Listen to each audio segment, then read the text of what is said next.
o tema da nossa mensagem desta manhã, a mensagem da cruz. Queremos falar sobre aquilo que as Escrituras ensinam no livro de Coríntios e que vão ajudar a gente a ter uma visão mais direta, mais objetiva, mais profunda um pouco a respeito da mensagem da cruz. Vamos ler o que está escrito em 1 Coríntios 18, nós vamos ler até o verso 31. Deixa eu dizer uma coisa para você. O meu objetivo, ao fim dessa mensagem, é que você tenha um encontro lindo com Jesus e com a cruz do Senhor e que o fundamento da sua vida se torne essa mensagem. E o meu objetivo, por ser esse, o que eu mais quero é que você preste muita atenção. E para você prestar atenção, eu vou devagar. Devagar significa que eu quero ler como quem não quer atropelar.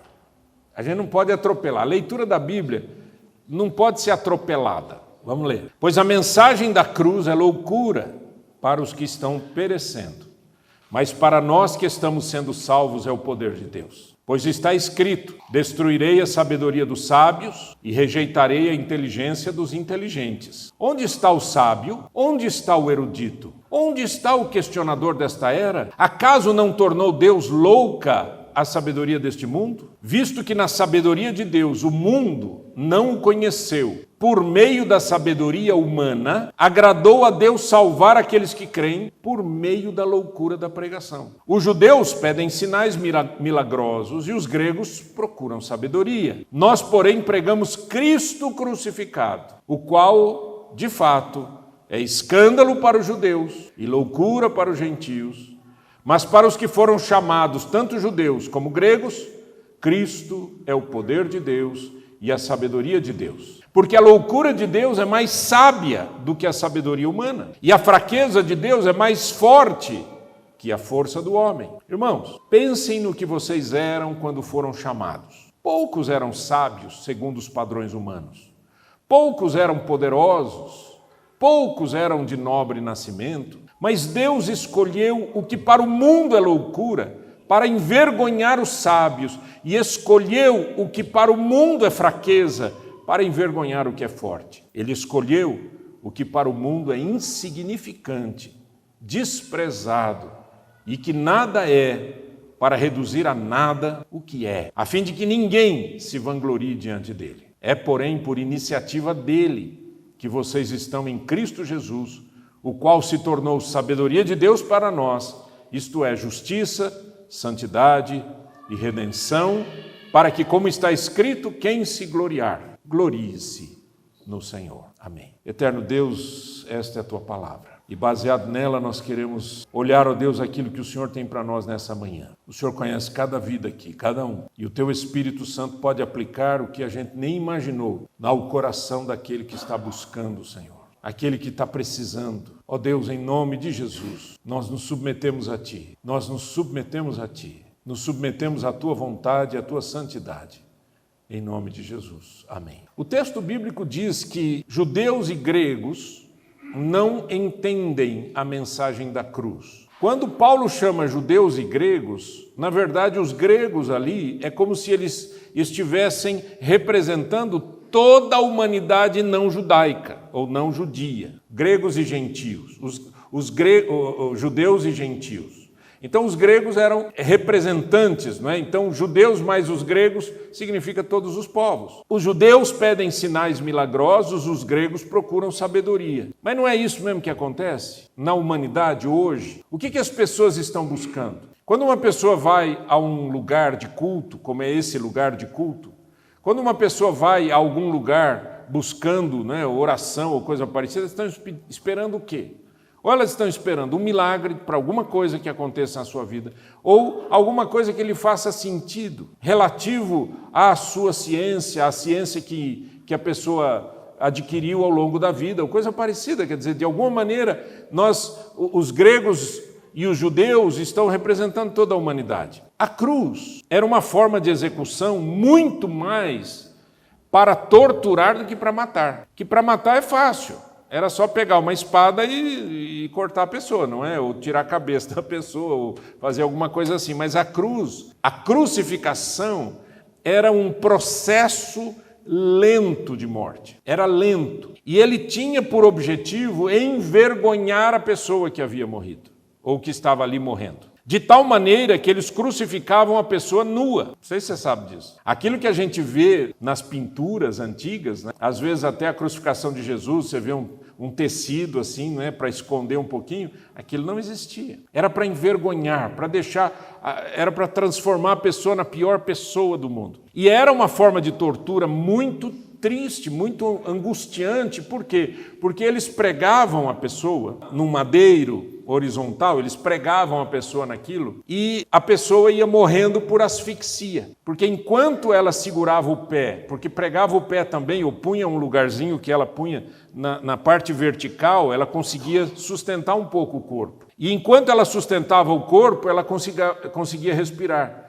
Quando ela ia cansando, os braços, imagine a cena, né? Os braços vão, o corpo vai pesando e a pessoa vai abaixando. E quanto mais ela vai abaixando e o braço lá em cima, mais ela vai ficando sufocada. E por isso que, quando, no caso de Jesus, eles quiseram, no caso de Jesus não, no caso dos 3 que estavam crucificados, Jesus e aqueles 2 malfeitores, eles mandaram quebrar as pernas dele. Porque quebrando a perna, ele perde a sustentação e, consequentemente, morre. Por quê? Porque era o grande sábado e eles não queriam que ninguém ficasse ali na cruz naquele tempo. Para o judeu, a cruz era abominável. Há um texto em Deuteronômio 21 que diz que aquele que é pendurado na cruz é maldito. Então, para o judeu, a morte por crucificação era horrível, do ponto de vista daquilo que significava não só fisicamente, mas religiosamente. E mais, o Messias esperado era esperado como se fosse um guerreiro, como se fosse um vencedor, como se fosse alguém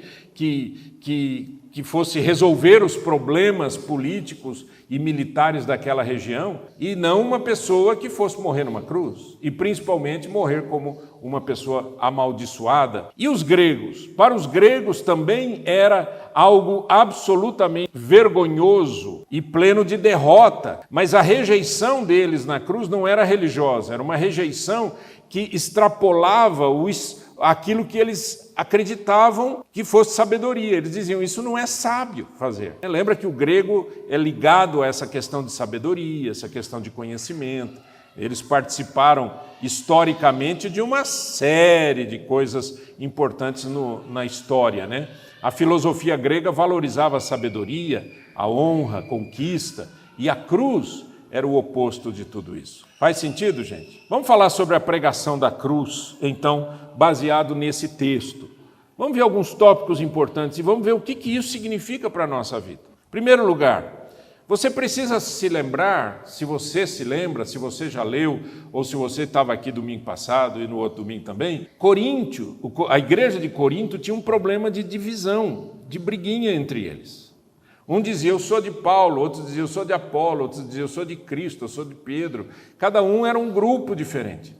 E isso é uma coisa humana e é uma coisa que é abominável para Deus, essa divisão das pessoas. É interessante, se você ler Romanos capítulo 1, você vai perceber ali que ali o Senhor diz, através do apóstolo Paulo, que as pessoas deixaram de adorar o Criador para adorar a criatura. Deixaram de adorar o Criador para adorar a criatura. E é isso que você vê hoje. Esses famosos, sejam cantores, sejam atores, seja quem for, político, que seja, eles são adorados. Nós tivemos recentemente um problema grave nas famílias e dentro das igrejas por conta de uma eleição presidencial em que havia gente que adorava um lado e o outro adorava o outro. E o pior não é isso, o pior é que as pessoas, eu estou falando daqueles que se dizem cristãos. Eu adoro a Deus, eu não adoro gente. As pessoas são pessoas, elas têm falhas, elas têm as suas dificuldades, eu não adoro pessoas. A Bíblia diz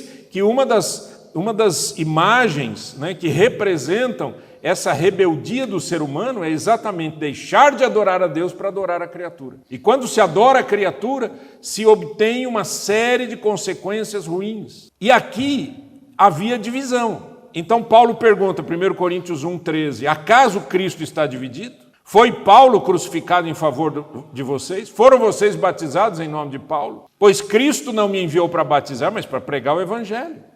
Não, porém, com palavra de sabedoria humana, para que a cruz de Cristo não seja esvaziada. A mensagem da cruz, ela pode ser loucura para as pessoas, mas para nós que somos salvos é o poder de Deus. A mensagem da cruz pode ser sem sabedoria para o grego, mas para nós que somos salvos é o poder de Deus.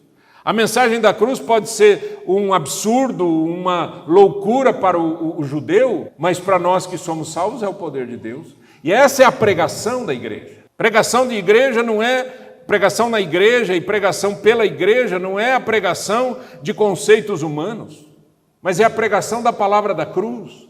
Ela não é lógica, ela não é sábia do ponto de vista humano. A Bíblia diz que ninguém chega a Deus através da sua própria sabedoria. Ninguém. Por mais que você queira, você não vai chegar a Deus através da sua própria sabedoria. Está escrito no texto que a gente leu. Então Paulo diz, olha, deixa eu dizer uma coisa para vocês. A mensagem da cruz não pode ser esvaziada. Nós não estamos juntos por conta de desejos pessoais, por conta de algum tipo de afinidade que nós temos com esse ou com aquele. Ele diz, não, a igreja é do Senhor Jesus. Na verdade, quando ele começa o texto, lá em 1 Coríntios, lá no versículo 1, versículo 2, ele já diz, a igreja é de Deus. A igreja não é da gente, a igreja não é... Pensa comigo, igreja são pessoas que foram unidas à família de Deus por conta da sua conversão a Cristo. Isso é igreja. Esse espaço é um prédio. Tá certo? Aqui já foi loja de colchão, aqui já foi restaurante, aqui já foi loja de carro. Isso é um prédio. Nós alugamos esse prédio, consagramos esse prédio para nos reunirmos, para capacitar-nos, para crescermos em Cristo, para sermos bênção na história. É para isso que nós estamos aqui. Mas isso aqui não é igreja. Igreja são as pessoas que fazem parte da família de Deus. Essa é a igreja.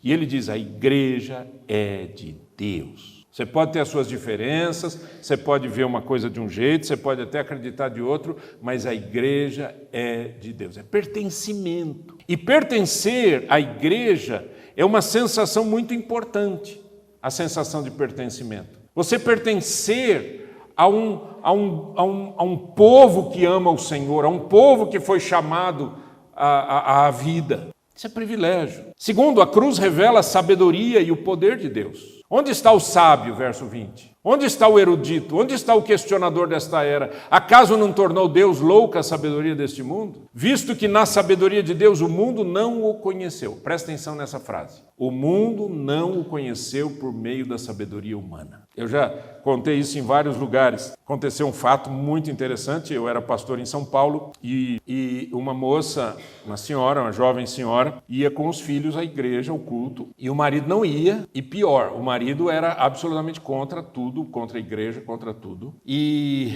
eu já tinha ouvido relato de que algumas mulheres iam lá orar na casa dela e já teve dia que o marido mandou todo mundo embora. Então você imagina a cena, né? Estão acompanhando? Não? Era um cara fortão, se achava. Como muita gente que a gente conhece. Acontece que aquele cara fortão teve um tumor na garganta. E esse tumor foi crescendo e quanto mais crescia o tumor, mais ele emagrecia. Chegou um momento que o tumor dava para pegar com a mão, assim, parecia uma laranja. Foi quando me chamaram para ir lá. E eu fui orando a Deus, Senhor, esse homem aí. Eu estava igual a Ananias quando foi chamado para ir falar com Paulo, né?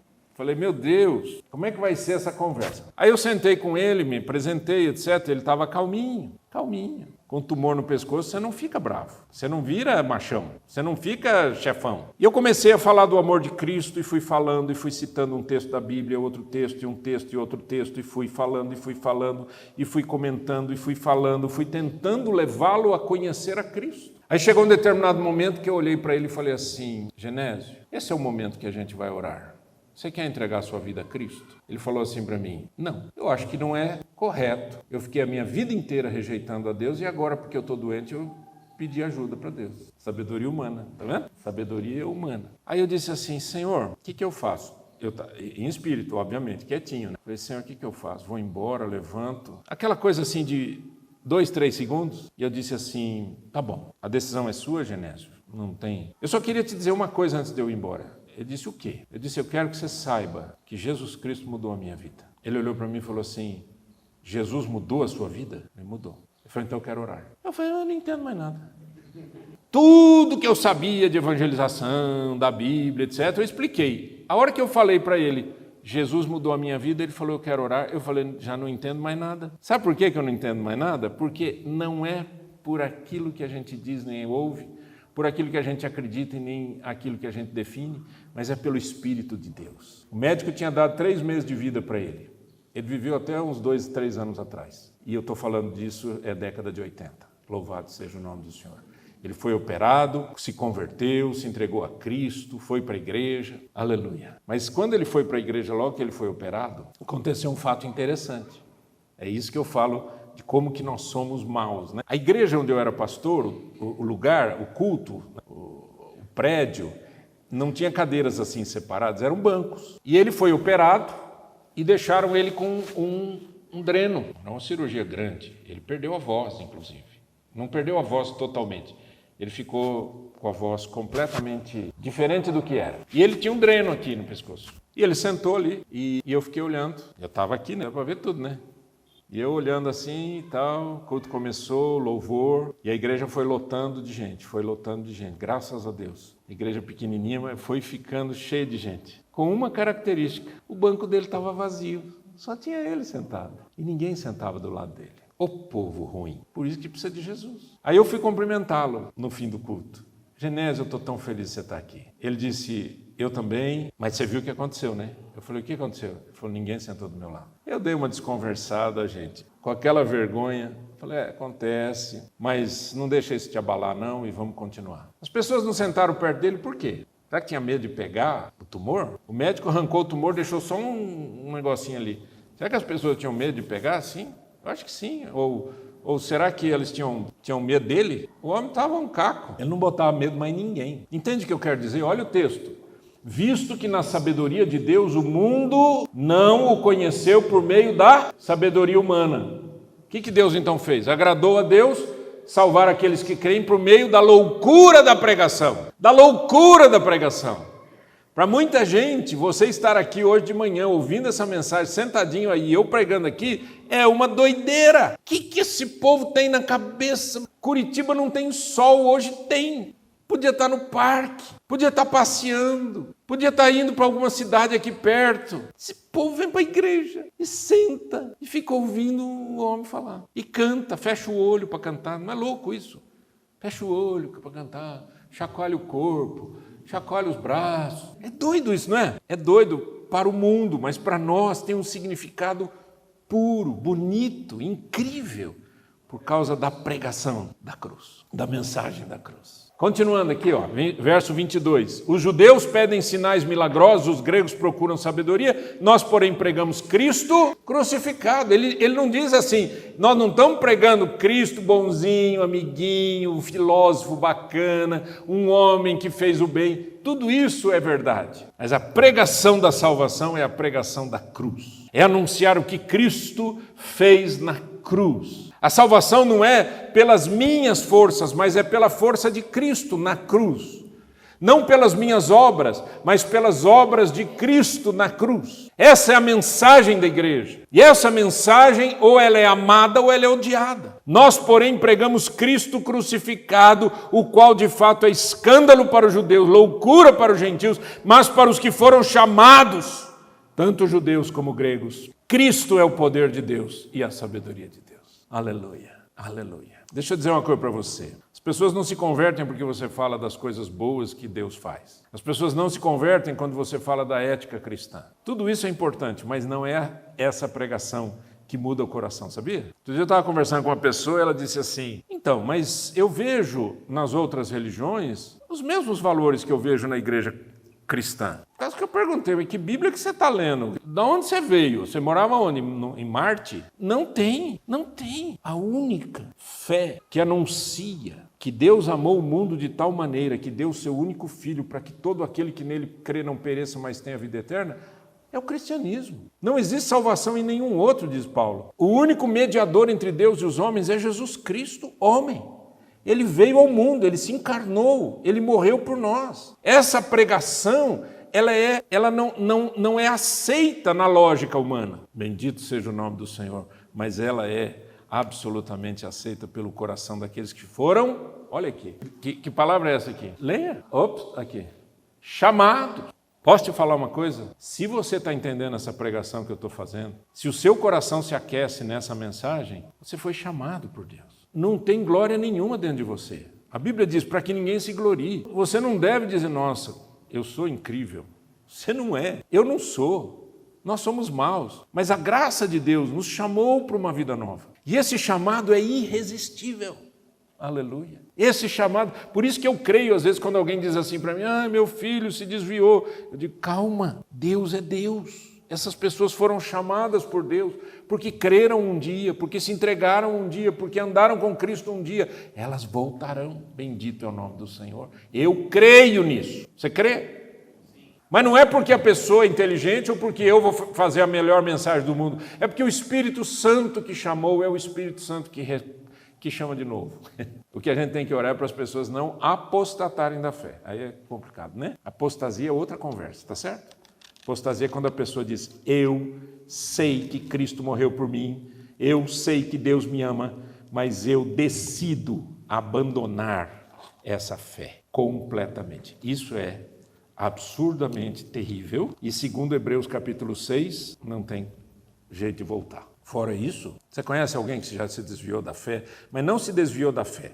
A pessoa até crê em Deus e tudo, mas ela resolveu dar uma volta pelo mundo. Conhece alguém? Levanta a sua mão. Dá uma volta pelo mundo. Sabe aquela coisa assim? Ai, cansei desse negócio de louvor, vou para balada. Sabe assim? Cansei de ir para a igreja, não sei o quê. Aí você fala para a pessoa, mas você crê em Deus? Não, eu creio. Eu só estou meio assim, estou dando um tempo. Eu não sei para quê, que tempo é esse. Misericórdia, né? Porque você nunca sabe o dia da sua morte. Falei um negócio que eu não devia, né? Gente, a gente tem que pensar nisso o tempo todo. Nós estamos vivendo uma época tão triste que a gente vê a guerra ao vivo, né? Imagina um negócio desse, que loucura. Guerra ao vivo. Bomba para cá, bomba para lá, um morre aqui, o outro estoura lá, dá tiro, não sei o quê, corta o pescoço. É um negócio louco. Coisa de gente maluca. E nós estamos vendo isso, né? Mas sabe o que me passa quando eu penso nisso? Sabe o que me passa? Eu penso assim, num abrir e fechar de olhos, a morte chega para cada um de nós. Num abrir e fechar de olhos. Tem gente que está andando na chuva, feliz da vida. Assistiu aquele filme Dançando na Chuva, resolveu dançar na chuva. O raio cai só nela. E se não morrer, o raio cai de novo. Já viu caso assim? Teve 2 ou 3. Teve umas pessoas que tiveram raio 2 ou 3 vezes na vida. Teve uma pessoa que o avião caiu. E ela se salvou. Feliz da vida. Foi andar de novo, morreu. O avião caiu. Você não sabe o dia da sua morte. Tem gente que está bem, feliz da vida. Está tudo certo. Tinha um rapaz, para quem gosta de música cristã, eu vou contar a história dele, chamava-se Sérgio Pimenta, dos Vencedores por Cristo. Fez várias músicas que ainda nós cantamos por aí. E esse moço um dia chegou para o ensaio e falou assim para um amigo dele, que eu acho que era médico, com uma dor na perna. Ele falou, dor na perna? Mas como que é essa dor? Assim, assim, assim. Amanhã vai no meu consultório, a gente vai fazer um exame. Tinha um câncer. Ele morreu alguns meses depois. Quem é que diz o dia da sua morte? Agora, a minha pergunta não é quando eu morrer. A minha pergunta é, para onde eu vou? Porque o Espírito é eterno. Você acha que você vai chegar na presença de Deus? Porque a Bíblia diz que quando a gente morre, o Espírito volta a Deus, que o deu, e o corpo volta para a terra. O pó volta ao pó e o Espírito volta a Deus. Quando volta a Deus, Deus determina para onde você vai. Você acha que você vai ter cara de pau de dizer assim para Deus, Senhor, eu estava dando um tempo. Eu estava assim, minha vida assim meio... Sabe, eu não tinha esse entendimento, como eu não gosto dessa frase. Eu não tinha esse entendimento. Era muito complexo, era muito complicado. Foram os meus amigos. Meus pais é que me empurraram para o mundo. A minha igreja é que me empurrou para o mundo. Você acha que alguém vai ter cara de pau de falar isso para Deus? Sabendo que Deus conhece tudo. Cada detalhe da sua célula, Deus conhece. Cristo é o poder de Deus e a sabedoria de Deus. Terceiro, Deus subverte as expectativas humanas. Verso 26. Irmãos, pensem no que vocês eram quando foram chamados. É interessante essa explicação, é muito linda. Por quê? Porque o que Paulo está dizendo é o seguinte, igreja, quantos de nós aqui, vamos falar daqui, vai. Quantos de nós aqui somos filhos de pessoas poderosas? Filho de rei, rainha, presidente. Quantos de nós fomos chamados a Cristo quando éramos presidentes ou éramos bilionários? É isso que ele está falando. Irmãos, pensem no que vocês eram quando foram chamados. Poucos eram sábios segundo os padrões humanos. Poucos eram poderosos, poucos eram de nobre nascimento, mas Deus escolheu o que para o mundo é loucura para envergonhar os sábios, e escolheu o que para o mundo é fraqueza para envergonhar o que é forte. Bendito é o nome do Senhor. É assim que a gente se converte. É a pregação da cruz que converte o coração da gente. Eu era católico, apostólico, romano, praticante. Minha tia, fui morar com ela em São Paulo, minha tia evangélica, ficou me convidando desde janeiro. Ela ficou me convidando, desde que eu cheguei na casa dela, ela me convidava para ir na igreja dela. E eu arrumava uma desculpa. Hoje não dá, hoje isso aqui, hoje tem que estudar, hoje eu tenho que fazer não sei o quê. Janeiro, fevereiro, março, abril, maio, junho, julho, agosto, setembro, outubro. Chegou no mês de outubro, ou novembro, eu estava saindo da casa dela. Tinha combinado com um amigo meu que a gente ia assistir um filme. E era um filme bem sem vergonha. Eu me lembro como se fosse hoje, gente. Eu pus a mão na maçaneta, falei, tchau tia, tchau tio. Pus a mão na maçaneta para sair. A minha tia falou assim, filho, vamos comigo no culto hoje? Eu parei, vamos. Por que eu falei vamos? Deixei meu amigo esperando. Não tinha celular naquela época, a gente vai falar, fulano, negócio seguinte. Não deu para falar, não deu para explicar. Deixei ele na mão. Voltei para trás e falei, vamos. Minha tia era libanesa, da Gema. Falava com sotaque pesado. Carregado. Ela entrou no Corcel 2 dela para me levar para o culto. O carro dela tinha 2 marchas, primeira e segunda. E eu ficava assim do lado, assim, sabe quando você fica do lado assim, querendo ir para a terceira? Porque era assim que ela dirigia. Chegamos na igreja, era um prédio, mais ou menos desse tamanho, até um pouco menor talvez, embaixo de um prédio, sabe? Era um salão embaixo de um prédio. Esses salões que o cara aluga para casa sapataria. Era assim. Quando eu cheguei, algumas pessoas, jovens da igreja, vieram e disseram, ai, que legal que você está aqui, que bom que você está aqui, bem-vindo. Falei, gente, que mundo louco é esse? Ninguém me conhece, ninguém sabe quem eu sou. Eu que não sabia. Mas, na verdade, minha tia já tinha falado para todo mundo que tinha o sobrinho dela que estava morando na casa dela e que ela estava pedindo oração todo dia para aqueles jovens. Quando eu cheguei, era festa. Mas eu não sabia. Para mim, aquilo era loucura. Eu sentei e fiquei procurando minha tia para sentar do lado dela. Sentar perto de quem? Sentar perto de alguém que você conhece, certo ou não? Eu tinha 18 anos. Eu sentei assim no meio, minha tia sentou no canto, longe de mim. Ela fez assim só para mim. Sentou uma pessoa do lado, outra pessoa do outro e tal. E aí começou o culto. E naquela noite tinha um evento especial. Eram jovens cantando e um pregador de fora. Era um grupo de uma outra igreja que veio nessa igreja. E aqueles jovens cantaram. Eu já achei assim meio estranho aquilo, não tinha projetor. A pessoa ia cantando, você ficava ouvindo aquilo. Eu fiquei assim, tudo bem. Aí, dali a pouco, eles falaram, nós queremos dar alguns testemunhos. E aí foi um jovem lá para frente e disse assim, lá do grupo, e disse assim, gente, eu quero agradecer muito a Deus, porque não aconteceu nada com a gente, roubaram a nossa perua, mas nós estamos bem. Eu falei, é um bando de louco ou não é? Eu não cheguei numa igreja, eu cheguei num lugar estranho. Estranho. O cara dando graças a Deus porque roubaram a perua. Vai o pregador lá para frente, que não era o pastor da igreja, era um pregador. Vai lá para frente e ele começa a ministrar. E aí ele falou assim, vamos abrir as nossas Bíblias. Eu fiquei assim, não tinha Bíblia na mão, olhei do lado. Aí minha tia, olhei para ela, ela mandou a Bíblia dela para mim.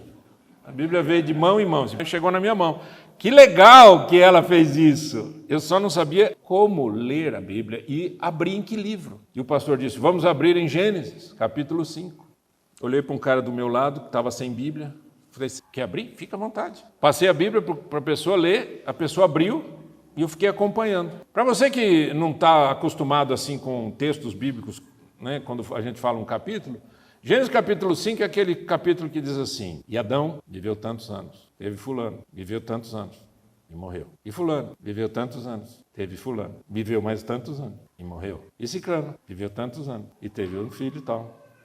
Pois viveu mais tantos anos e morreu. Isso é livro que se leia na evangelização? E Enoque viveu tantos anos, teve filho. E Enoque viveu mais tantos anos e nunca mais foi visto, porque Deus para si o tomou. E a partir dali, o pregador entrou para mostrar que a vida com Cristo é possível. E eu me lembro muito bem quando ele disse, Jesus Cristo disse, eu sou a ressurreição e a vida. Aquele que crê em mim, ainda que esteja morto, viverá. E aquele que vive e crê em mim, nunca morrerá.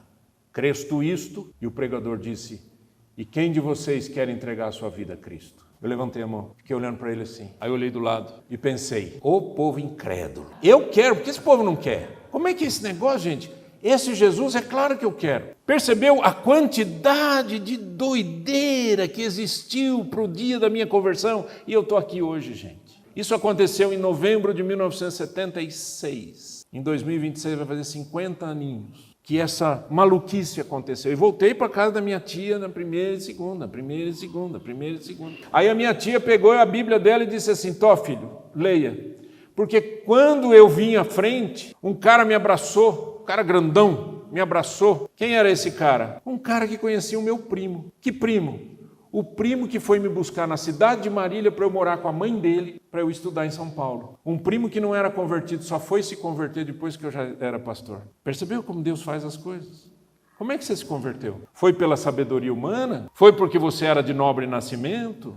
Foi porque você era fantástico? Porque você era isso, porque você era aquilo? Não. Foi porque o Senhor te chamou. E o chamado de Deus é irresistível. Quando ela me emprestou a Bíblia dela, aquele amigo, aquele rapaz que tinha me abraçado ali, ele disse assim: posso te pedir uma coisa? Eu falei: pode. Ele falou: leia João capítulo 14, quando você chegar em casa. Eu falei: vou ler. Perguntei para minha tia, ela me emprestou a Bíblia dela, eu peguei a Bíblia, entrei no quarto onde eu dormia, procurei no índice, achei o livro e o capítulo e comecei a ler. E ali foi o início de uma nova história na minha vida. Eu só chorava, fiquei uma semana lendo a Bíblia e chorando. Aquele poder de Deus, aquela palavra maravilhosa, aquela revelação que não está na sabedoria humana. Entende? Eu só estou te contando uma experiência que podia ser a sua, ou que talvez tenha sido a sua mais louca ainda do que a minha. E como que você chegou a Cristo? É isso que Deus faz. Deus subverte as expectativas humanas. Ele escolheu para o mundo, ele escolheu o que para o mundo é insignificante, desprezado, que nada é, para reduzir a nada o que é, a fim de que ninguém se vanglorie diante dele. Quem que ele escolheu? Sabe que aquele pastor que pregou o evangelho que eu entreguei a minha vida para Cristo, eu nunca mais o vi. Não, para dizer que eu nunca mais o vi, eu fui num retiro espiritual logo que me converti, e ele estava pregando, pois nunca mais eu o vi. Nunca mais. Deus usou aquele homem.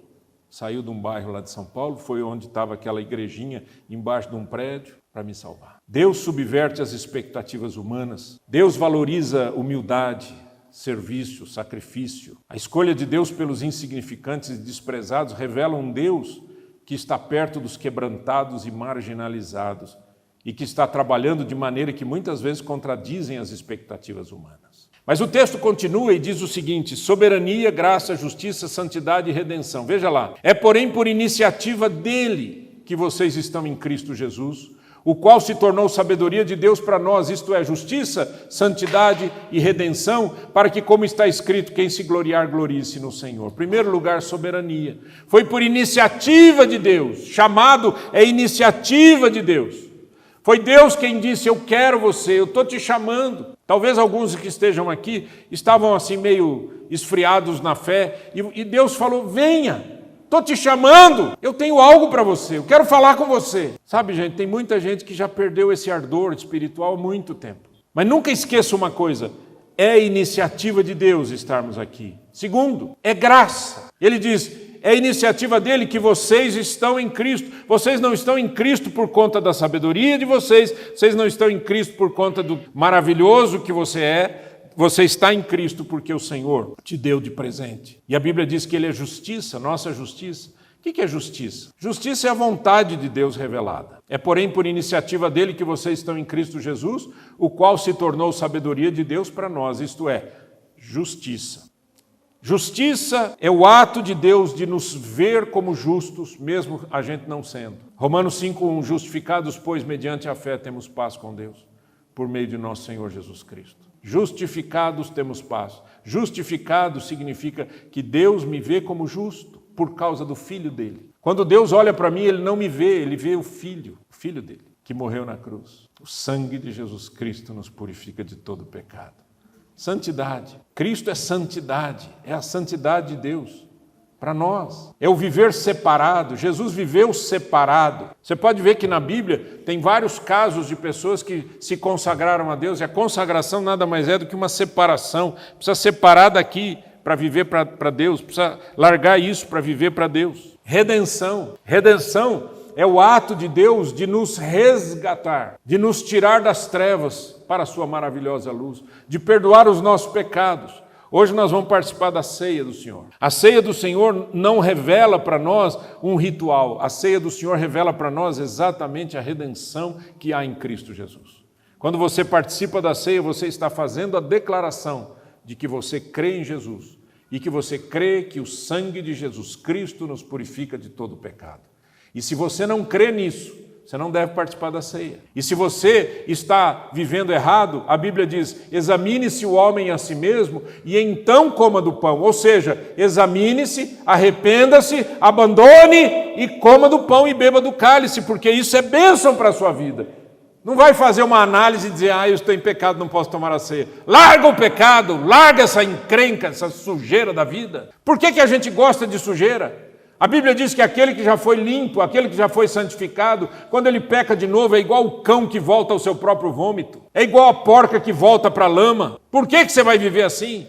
Abandona o erro, dá um passo de fé, diga, Jesus, eu quero viver para o Senhor, eu quero andar com o Senhor, eu quero servir o Senhor, eu não quero viver para mim, eu não quero viver para o erro, eu não quero viver para o pecado, eu quero abraçar a fé de todo o meu coração e de uma vez por todas. A Bíblia diz que aquele que é morno, gente, quem que aguenta beber água morna? Água quente a gente bebe, faz um chazinho. Água fria a gente bebe, mas morna dá ânsia de vômito. O Senhor disse que Ele tem ânsia de vômito por aqueles que são mornos. Porque tu és morno, vomitar-te-ei da minha boca. E tem gente que fala assim, eu estou mesmo meio morno. E vai continuar assim até quando? Larga essa sujeira, larga essa imundície, larga essa mornidão, vive uma vida de fé, uma vida bonita, uma vida cheia de alegria, uma vida cheia do poder do Espírito Santo. Em Jeremias 9:24, e isso foi dito pelo Senhor, pelo apóstolo Paulo, aquele que se gloria, glorie-se no Senhor, vem de Jeremias 9:24. Eu vou ler, eu quero pedir que você faça a gentileza de ler comigo em voz alta. Mas quem se gloriar, glorie-se nisto, em compreender-me e conhecer-me, pois eu sou o Senhor e ajo com lealdade, com justiça e com retidão sobre a terra, pois é destas coisas que me agrado, declara o Senhor. Sua vida agrada a Deus? Sua vida agrada a Deus? Por que você está procrastinando a vida inteira, empurrando para, um dia eu vou ainda me consagrar, um dia eu ainda vou me acertar, um dia eu ainda vou fazer. Por que você não acerta hoje? Pastor, é complicado. Complicado é a tua cabeça. Você precisa simplificar as coisas. Quando um dia trouxeram umas crianças perto de Jesus e os discípulos começaram a afastar as crianças, né? Manda essas crianças embora, estão atrapalhando, né? Tem gente que vê crianças como atrapalho, né? Manda embora. Jesus disse, olha aqui, se vocês não se tornarem como uma dessas crianças, vocês não entrarão no reino de Deus. E como que criança faz? Criança fica entrando em complicações mentais, em lógicas filosóficas. Criança aceita, recebe, abraça. Criança muda. Você viu as crianças gritando lá em cima? Certamente um estava com um brinquedo que o outro queria. Aí dá uma acalmada, sabe o que acontece? Um abraça o outro. Aceita, recebe. Nós vamos participar da ceia e vamos cantar aqui um cântico. Quero convidar o Dani e o Moser para vir aqui. E enquanto nós cantamos, nós vamos cantar juntos.